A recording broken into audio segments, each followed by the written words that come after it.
কাল আরুষ একটা মাছ ধরেছিল ছিপ দিয়ে বিকেলবেলা। তো আজকে সকাল থেকেই বৃষ্টি হচ্ছে, ওর বাবা বাজার যেতে পারেনি, তো সেই মাছটা দিয়েই, আর ফ্রিজে 2 পিস মাছ ছিল আগের দিনের, সেই দিয়েই বানিয়ে ফেললাম এই গরমের দিনের একদম মন জুড়োনো একটা রেসিপি, যে মাছের পাতলা ঝোল। মাছের ঝোল তো তোমরা সবাই বানাও, আমি জানি অনেক ভালো, হয়তো টেস্টি বানাও। আমি চাইলাম যে আমার রেসিপিটা একটু শেয়ার করি। এই যে হচ্ছে মাছটা ভালো করে পরিষ্কার করে কেটে নিয়েছি। দেখো কতটা ডিম বেরিয়েছে মাছটার পেট থেকে। এই ডিমটা দিয়ে কিন্তু আমি আমের টক করেছিলাম। এই মাছের ঝোলের সঙ্গে আমের টকটা জাস্ট জমে যায়। নিয়েছি অল্প একটু সজনে ডাঁটা, অল্প আলু আর 2টো মাঝারি সাইজের বেগুন। সজনে ডাঁটা আর বেগুনের এই ঝোলটা কতজন খেয়েছো আমি জানি না, কিন্তু বানিয়ে দেখো, জাস্ট দারুণ। নিয়েছি একটা টমেটো।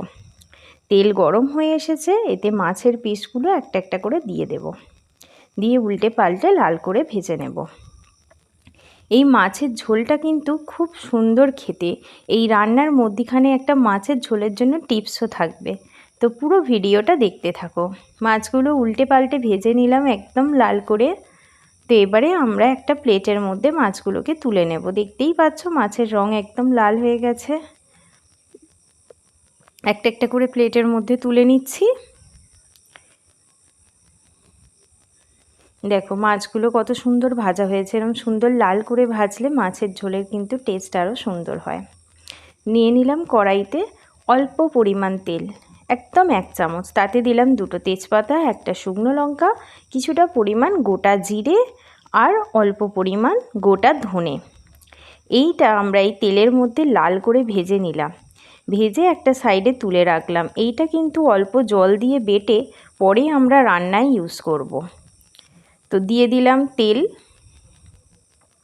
তেলেতে সবজিগুলো তুলে দিলাম, দিয়ে এটাকে নেড়ে নেড়ে খুব ভালো করে লাল করে ভেজে নেব। এতে দিয়ে দিলাম পরিমাণ মতো নুন আর হলুদ দিয়ে খুন্তির সাহায্যে খুব ভালো করে নেড়ে নেব। নেড়ে আর এখানে কিন্তু একটু ঢাকনা চাপা দিতে হবে, কারণ যেহেতু বেগুন আছে, বেগুন ভাজতে গেলে অনেক তেলের প্রয়োজন হয়। তেল কম দিয়ে করতে গেলে একে ঢাকনা চাপা দিয়ে করতে হবে, তাহলে এই বেগুন থেকে দেখবে একটা তেল বেরোয়, তাতেই বেগুনগুলো কিন্তু সুন্দর লাল হয়ে ভাজা হয়ে যাবে। দেখো ওইটুকু তেলে কত সুন্দর লাল হয়ে ভাজা হয়ে গেছে। এবারে এগুলোকে তুলে নেব। তুলে নিয়ে মিক্সির বোলে আদা, এমনি 1 গাঁট, 1/2 ইঞ্চি পরিমাণ টমেটো আর 4টে কাঁচা লঙ্কা বেটে নিলাম। এই রান্নায় আমি পেঁয়াজ ব্যবহার করব না। দিলাম সামান্য জিরে, অর্ধেক তেজপাতা, একটা শুকনো লঙ্কা আর ওই আদা আর টমেটোর কাঁচা লঙ্কার পেস্টটা দিলাম। সামান্য পরিমাণ নুন, হলুদ, জিরে গুঁড়ো আর দেব ধনে গুঁড়ো।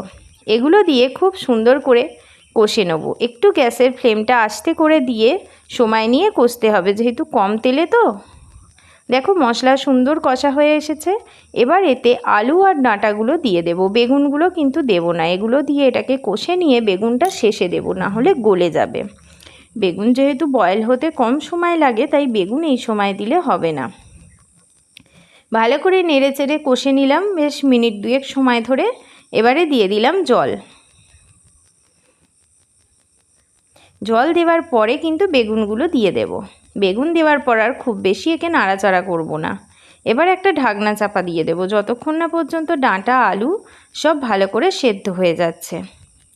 অন্যদিকে ওই মিক্সির মধ্যে নিয়ে নেব জিরে, ধনে, তেজপাতা আর শুকনো লঙ্কাটা।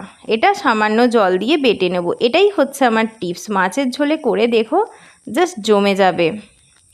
ঝোল ফুটে গেছে, সবজিও সেদ্ধ হয়ে গেছে, অ্যাড করে দিয়েছি মাছ। দেখো ফুটতে শুরু করেছে। এবার এই ভাজা মশলার পেস্টটা দিয়ে দিলাম। এটা মাছের ঝোলে কিন্তু খুব সুন্দর লাগে। আর এই ঝোলের সাথে আমের টক হলে তো জাস্ট আর কিছু লাগবেই না। দেখো কত সুন্দর মাছের ঝোল রেডি। এটা গরম ভাতে এই গরমের দিনে কিন্তু খেতে দুর্দান্ত লাগে।